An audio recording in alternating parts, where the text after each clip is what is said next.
Après être arrivé dans les territoires de Luiza ce 19 janvier 2025, le vice-gouverneur de la province du Kasaï central, Job Kouinda Makandende, a tenu un conseil de sécurité. Après celui-ci, le numéro 2 de la province du Kasaï central a visité les ravins d'Enkanga. Ce dernier qui a coupé en deux la route qui amène vers la source du même nom afin de se rendre compte de son état. Quelques heures après, Job Kouinda Makandende a communié avec les chefs coutumiers du territoire de Luiza, à qui il a appelé à privilégier la paix et à soutenir les projets de réforme constitutionnelle.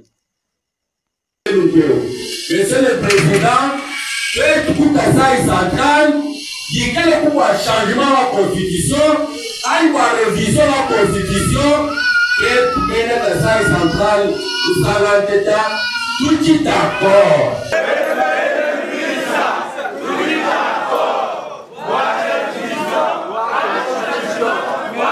Après avoir pris langue avec les chefs coutumiers, l'autorité provinciale a également échangé avec les mamans, venus des différentes structures à qui elle a lancé les mêmes messages.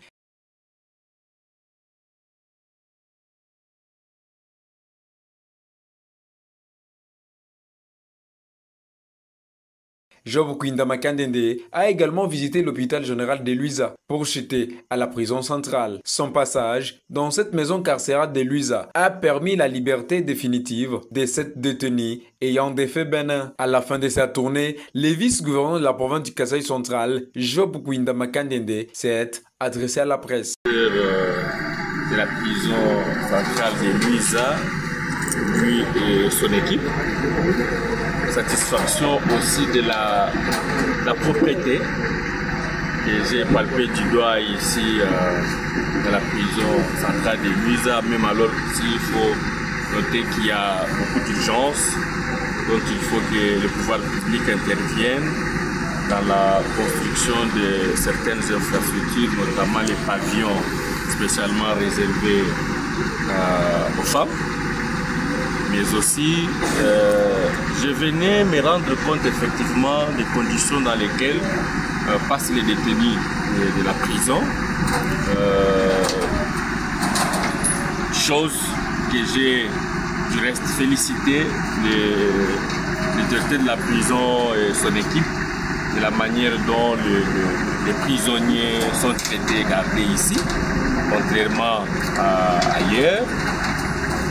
J'ai posé la question aussi de savoir s'il y avait des détenus de la prison éligibles aux dernières mesures de grâce présidentielle issues d'une ordonnance que le chef de l'État venait de prendre.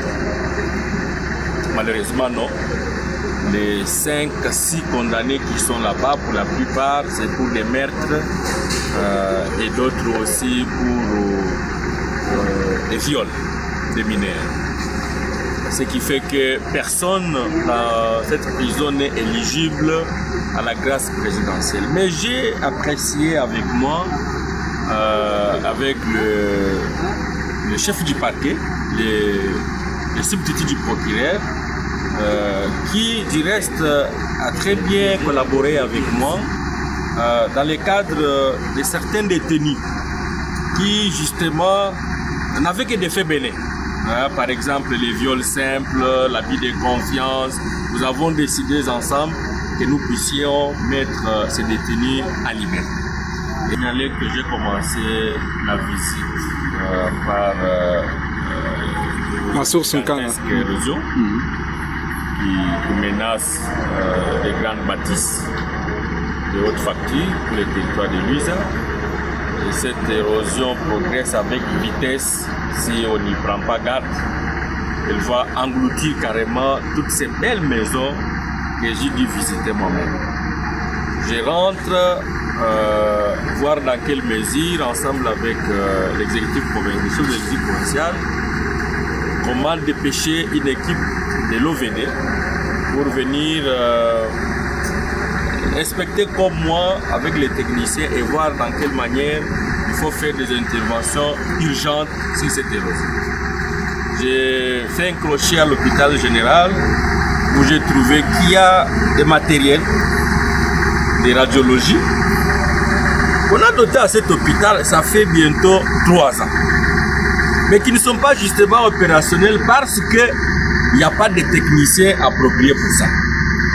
J'ai pris l'engagement au nom du gouvernement d'amener avec moi à Kananga 2 ou 3 personnels de santé pour une formation urgente à Kananga, de telle sorte que à l'issue de cette formation, à l'issue de cette capacitation, que ces techniciens reviennent pour faire fonctionner ce matériel au bénéfice de tous les malades du territoire de Luiza.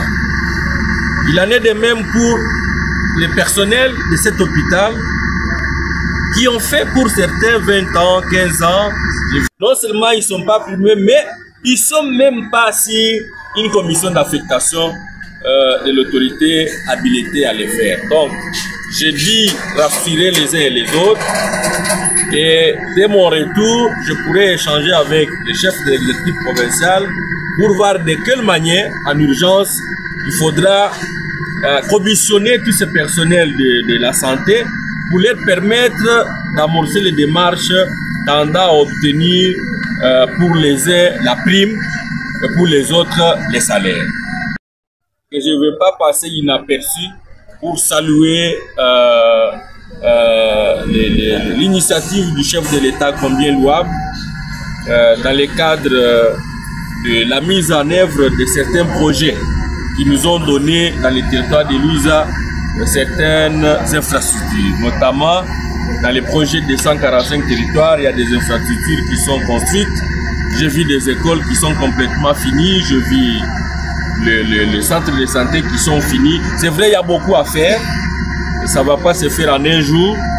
Il y a la ville de la cité de Luiza est éclairée par les lampadaires dont du chef de l'État. Mais il y a aussi là un souci parce que les avenues et les quartiers qui étaient prévus pour ces dons du chef de l'État n'ont pas effectivement bénéficié de ces lampadaires. J'ai demandé à l'équipe du territoire de mettre à ma disposition les données fiables de telle sorte que, en tant qu'exécutif, on se mette là-dessus à savoir qui était chargé de la distribution des lampadaires, combien c'était prévu, combien reste à fournir pour que la population de Luiza bénéficie effectivement de ces dons gigantesques du chef de l'État. J'ai donné des fermes promesses du commandant suprême ici à Luiza dans le cadre du travaux de Kalamamouji, où il a donné sa tête à couper pour qu'à la fin de son mandat, de son deuxième mandat, que les travaux de Kalamamouji finissent et rassurer aussi la population de l'esprit d'écoute quand le chef de l'État, dans le cadre de tout ce qu'on a comme besoin primaire, comme l'électricité, comme de l'eau, comme déjà, comme je vous dis, il y a les équipes qui sont venues pour lancer les travaux de Chitkatende lors du dernier passage du chef de l'État en décembre dernier.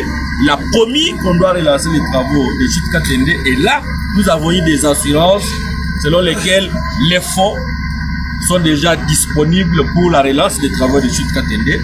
Raison pour laquelle nous saluons et félicitons l'engagement et la détermination sans relâche du commandant suprême, qui ne s'est pas limité là, finalement, qui a étendu le projet de la construction de l'usine de la régie des eaux.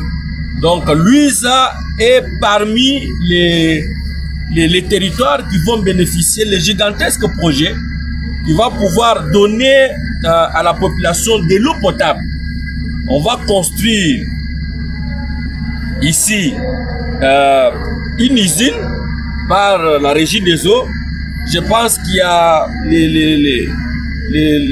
au mois de juin passé ou juillet, il y a une délégation de la Banque mondiale qui était venue ici à Luiza dans le cadre d'inspection et des études pouvant permettre à la concrétisation de ces projets. Tout ce que nous avons vu ici, je suis trop sûr qu'avec tout ce que le chef de l'État est en train de faire, ne sera plus une plainte demain. Ça sera plutôt une satisfaction totale de la population. Mais je finis par lancer le message de mobilisation à l'endroit de notre population par rapport à la demande du chef de l'État, qu'il a dû faire à tous les Congolais de l'accompagner dans sa démarche visant à changer ou à réviser la Constitution qui entre dans le cadre, n'est-ce pas, de ce gigantesque projet de réforme constitutionnelle. Donc ici, je vais rassurer que le territoire de Louise a dit être d'accord avec cette réforme envisagée par le chef de l'État et m'a chargé, moi, de dire au président de la République qu'il s'agisse de la révision de la Constitution ou alors du changement de la Constitution. La population de Louise est d'accord. Cette même